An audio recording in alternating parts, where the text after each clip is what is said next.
안녕하세요. 깡통거리입니다. 오늘은 중국이 미국에 생색냈다가 딱 걸려서 참교육당한 현 상황에 대해 알아보겠습니다.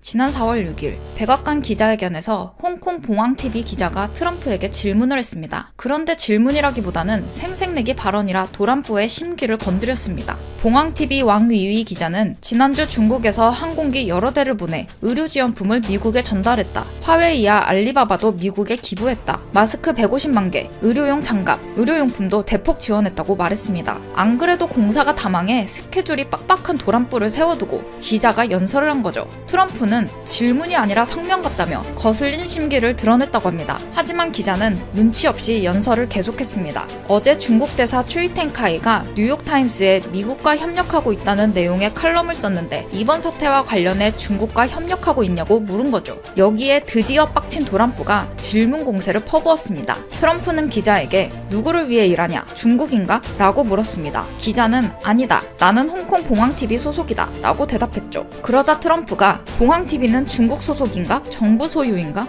누가 봉황TV를 소유하고 있는가? 라고 물었고 기자는 봉황TV는 홍콩에 본사를 둔 민간기업이라고 주장했습니다. 기자가 펄쩍 뛰면서 부인했지만 봉황TV는 중국에서 통제하는 언론으로 유명합니다. 최근에는 중국인민해방군 고위 간부가 봉황TV 내부자에게 향후 특정 방향으로 언론을 보도하라고 지시한 내용이 폭로되기도 했죠. 인민해방군은 중국 공산당의 군대입니다. 중국은 공산당 일당 독재에 우당이 협조하는 체제이기 때문에 실질적으로는 공산당의 군대가 여타 국가의 국군 역할을 수행하고 있죠. 봉황TV 설립자인 류청러 회장 역시 지방당 간부 출신으로 인민해방군 선전부 장교를 지내다가 봉황TV를 설립했습니다. 봉황TV는 친중공 성향이 강합니다. 지난 2003년 홍콩 기본법 23조 입법 반대 시위가 일어났을 때 대다수 홍콩 방송은 양측의 의견을 고르게 방송했지만 봉황TV는 찬성파의 의견만 보도했죠. 안 그래도 도란프가 이번 사태로 중국에 열받아 있는 상황인데 기자까지 심기를 건드렸으니 폭주할 만합니다. 도란프는 지난 4월 10일에는 WHO를 지목하며 매년 미국이 WHO에 자금을 지원해오고 있는데 문제가 있다며 다음 주에 입장을 발표할 예정이라고 암시했습니다.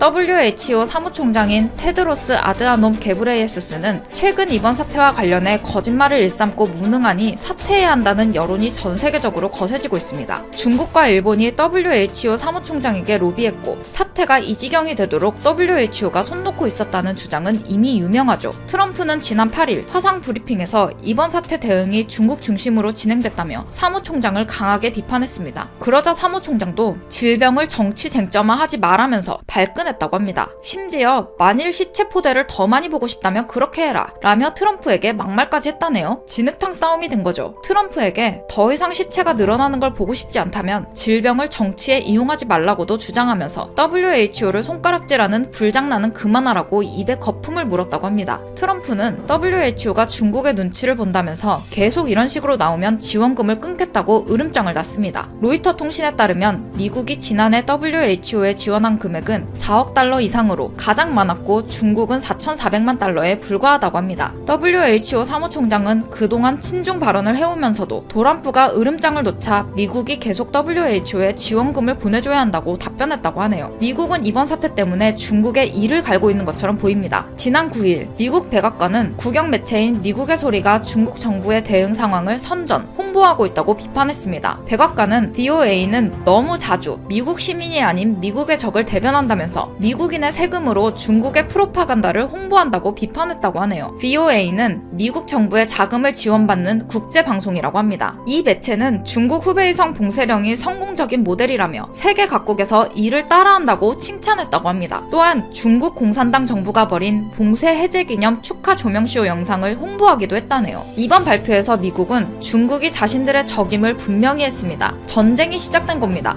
최근 미국을 필두로 스페인, 네덜란드, 호주 등 세계 여러 나라가 중국산 의료용품을 수입해 대참사가 일어난 것도 이번 백악관의 발언에 한몫했을 겁니다. 단가가 싸서 중국산 키트, 마스크, 의료장비 등을 대거 수입했는데 분량이 수두룩했죠. 대표적으로 슬로바키아는 검사 장비 120만 개를 수입했는데 초기 단계에서 질병을 검출할 수 없었다고 합니다. 스페인은 중국산 제품의 정확성이 30%에 불과해 반품해달라고 중국에 항의한 뒤 중국 제품을 쓰지 말라고 성명을 냈다고 합니다. 터키 역시 정확도가 35% 미만이라며 불만을 드러냈다고 합니다. 이에 중국은 사용자가 사용법을 잘 몰라서 그런다. 장비가 제대로 작동하지 않는 사례를 정치화하지 말라고 길길이 날뛰었다고 하네요. 핀란드와 호주 정부 역시 중국 제품을 비판했습니다. 중국산 마스크도 결함이 발견돼 반품당했습니다. 네덜란드 정부는 지난 3월 29일 의료진에게 배포했던 중국산 마스크 60만 개를 회수했다고 합니다. 정부 관계자들은 마스크가 맞지 않았고 필터가 설계된 대로 작동하지 않았다고 밝혔습니다. 중국 정부는 배째라는 입장을 고수하고 있습니다. 수출업체의 책임이라면서 방관하고 있다고 하네요. 중국 외교부 대변인은 최근 브리핑에서 중국산 물품을 구입하는 측에서 이중으로 제품의 품질을 미리 확인할 필요가 있다는 점을 밝힌다고 말했습니다. 이게 무슨 소리죠? 물건 살 때 제대로 검수 안 한 너네 탓이라는 건가요? 구멍난 옷을 팔아놓고 애초에 돈 내기 전에 구멍 났나 안 났나 확인했어야지 라고 말하는 옷장수와 뭐가 다릅니까? 이 소식을 들은 우리나라 네티즌들은 중국산이면 그럴 수 있지. 이 와중에 사용자 탓을 하는 대륙의 면모. 짜장산 키트 쓰느니 동전 던져서 앞면 나오면 양성, 뒷면 나오면 음성 판정하는 게 더 정확할 듯 등의 댓글을 남겼습니다.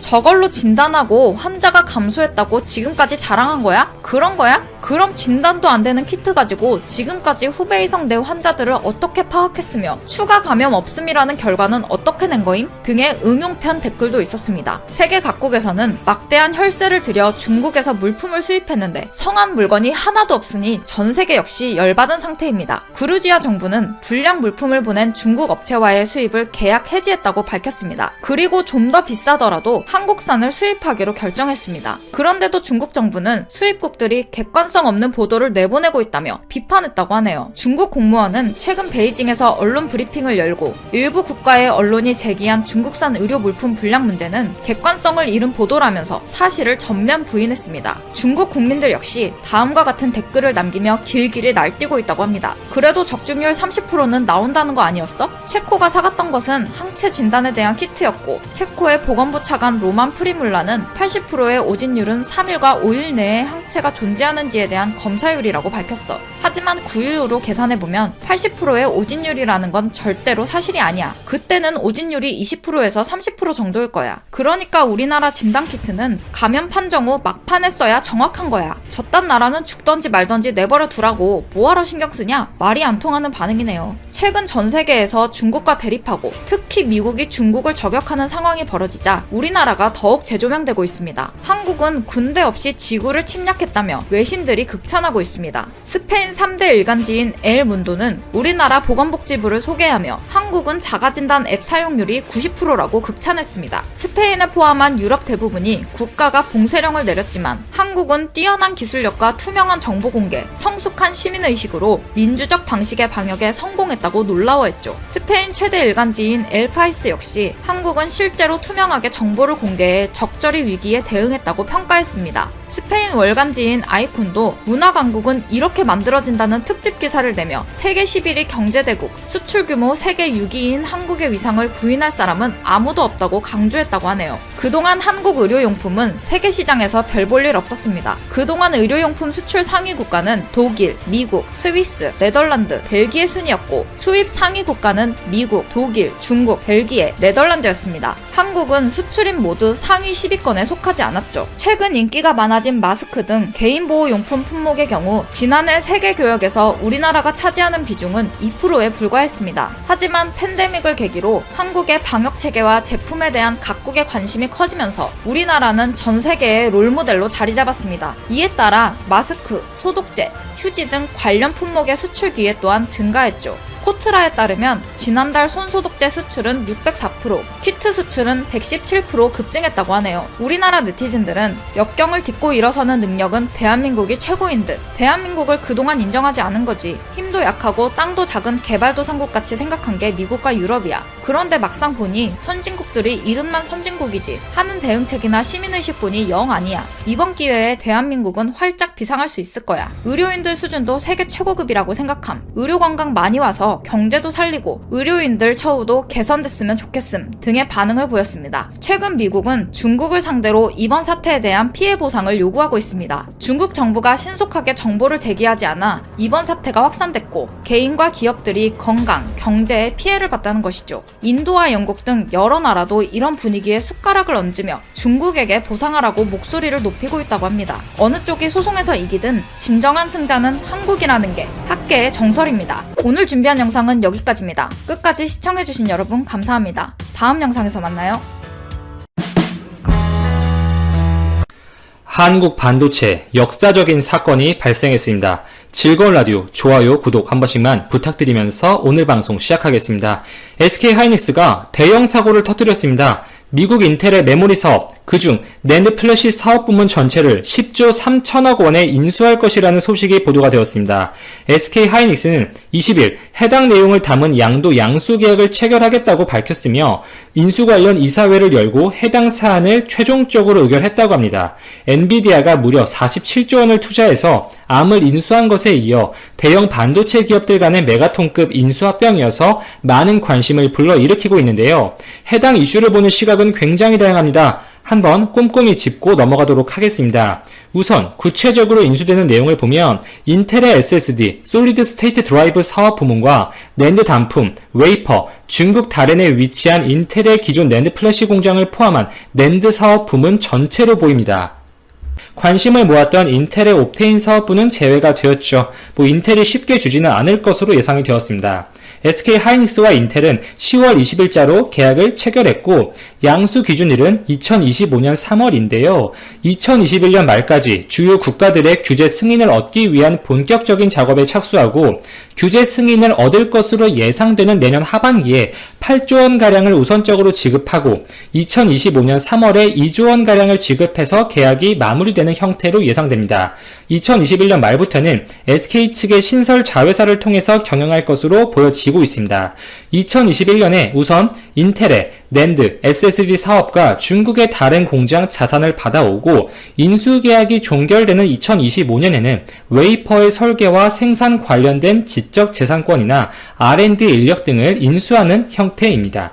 이번 계약을 놓고 다양한 의견이 오고 가고 있습니다. SK하이닉스의 완벽한 실책이다. 인텔 입장에서 크게 재미를 보지 못했던 메모리 반도체 사업부를 생각보다 적당한 시기에 비싼 가격에 잘 처분했다. 혹은 SK는 그동안 여러 M&A에서 특별히 실패한 적 없다. SK 오너의 판단을 한 번 더 믿어보자. 낸드 시장에서 인텔의 점유율을 빼앗아 가면 SK하이닉스는 세계 2위의 점유율을 차지하게 되는데 이 메모리 반도체 시장에서 디램에 이어 낸드에서도 입지를 굳건하게 가져가는 것은 장기적으로 중국 반도체가 한국을 추격하지 못하도록 하는데 큰 도움이 될 것이다 등의 다양한 의견이 나옵니다.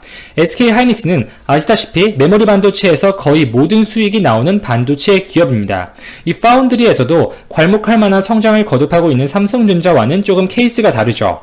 그리고 사업 구조를 보더라도 디램에서 매출이 훨씬 더 많이 나오는 기업입니다. 그 이유는 점유율만 보더라도 알 수가 있는데 이 디램 시장에서는 삼성전자에 이어서 점유율 2위를 기록하면서 2강 체제를 구축하고 있고 반면에 낸드 플래시 시장에서는 점유율이 5위에 그쳐 있습니다.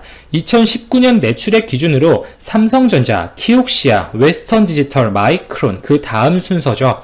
9.9%의 점유율에 불과합니다. 올해 상반기에 공시된 매출 금액을 보더라도 SK하이닉스는 대략 16조 원에 육박하는 매출을 올렸는데 이 디램의 매출이 70% 이상이고 낸드 매출은 4조 원이 안 되는, 즉 디램의 완벽히 편중되어 있는 매출 구조를 가지고 있었습니다.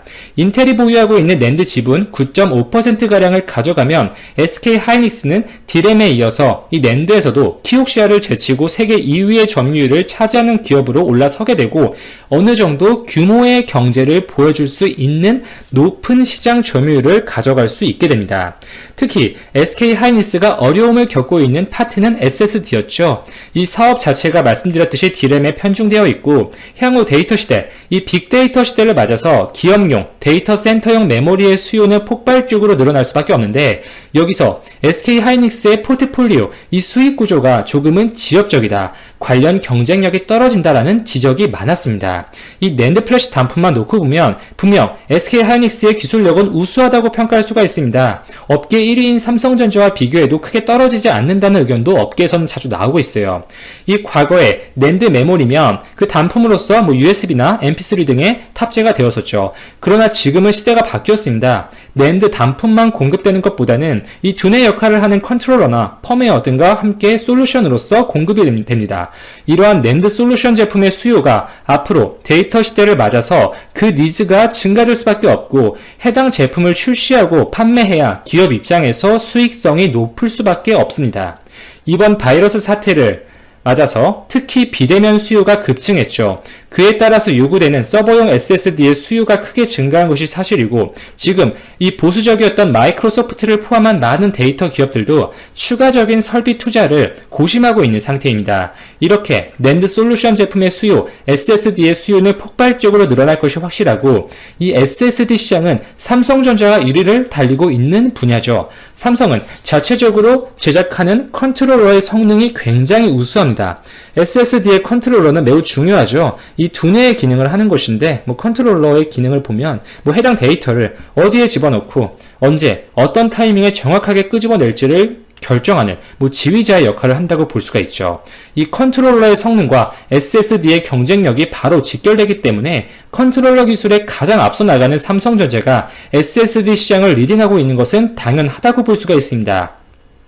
반면에 SK하이닉스의 경우에는 초기에 컨트롤러의 개발보다는 당장의 낸드 단품을 보다 효율적으로 생산하는 데 포커싱을 맞췄었죠.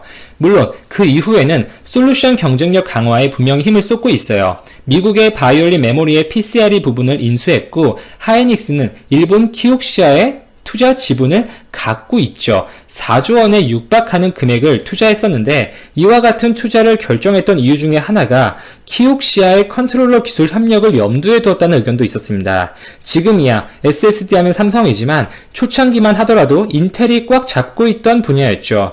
인텔 역시 업계 최고 수준의 데이터 센터용 SSD 컨트롤러의 기술력을 갖고 있고요. 이렇게 SK하이닉스의 경우에는 낸드 시장에서 세계 2위의 점유율을 올리는 기업으로 도약함으로써 그동안 디램에 비해서 약세를 보였던 낸드를 강화하겠다. 그리고 특히 앞으로 그 시장 파이가 폭발적으로 커질 것으로 예상되는 기업용 SSD에서 높은 기술력을 갖고 있는 인텔의 기술력을 흡수함과 동시에 포트폴리오를 확장하겠다. 이렇게 정리를 할 수가 있겠죠.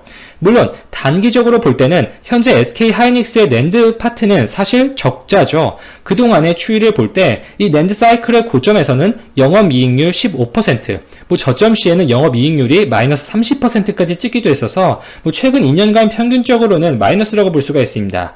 인텔의 다른 공장은 아직은 흑자를 내고 있는 공장이죠. 인텔은 올해 상반기에 이 낸드 부문에서 28억 달러, 3조 원이 넘는 액수의 매출을 올렸고 영업이익은 6억 달러를 기록해서 영업이익률은 20%를 넘겼습니다. 수익성이 양호하다는 것이죠.